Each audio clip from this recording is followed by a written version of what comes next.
Attends quoi? Tu crois que ça là, c'est un sac de rando? Hey! Elle croit que ça c'est un sac de rando! Quoi? Roulade!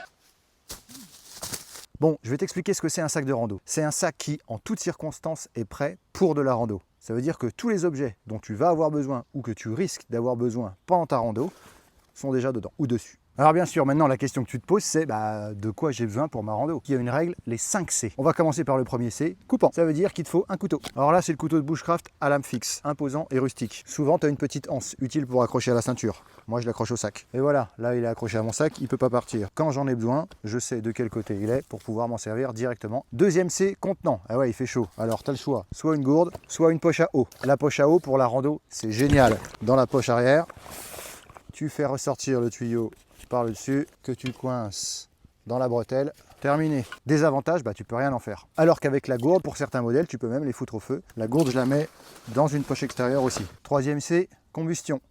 Ouais, il te faut un moyen d'allumer du feu. Au minimum, un briquet avec du duct tape. C'est du scotch qui va te servir à réparer quelque chose que tu as déchiré ou à allumer ton feu parce que ça brûle très bien. Niveau briquet, tu as la version méga optimisée, j'ai fait une vidéo dessus. Et je prends même un deuxième moyen d'allumer un feu avec un fire steel, quelque chose qui ne craint pas la flotte, avec un grattoir.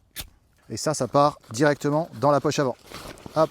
Quatrième C, le couvrant, le petit poncho. Parce que tu as toujours un pote qui dit « Ouais non, c'est bon, il va pas pleuvoir ». Et finalement, il pleut. Contre la pluie, contre le vent, et ça peut même te faire un abri si tu le tends en l'air. Dans la poche avant aussi.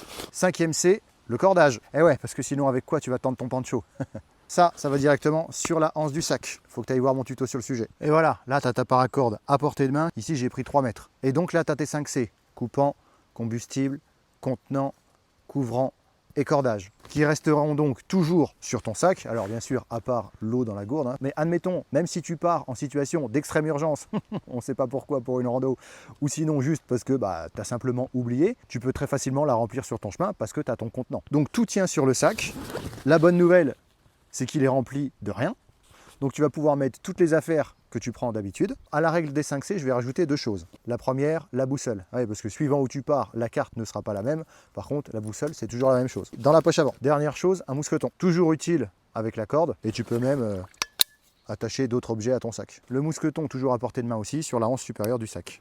Tu as tout ce qui est vital qui reste toujours sur le sac et qui est à portée de main rapidement. Tu peux donc rajouter les trucs qui te font plaisir. Par exemple, un petit hamac, le petit goûter, le petit livre, le Roi Lion, un classique.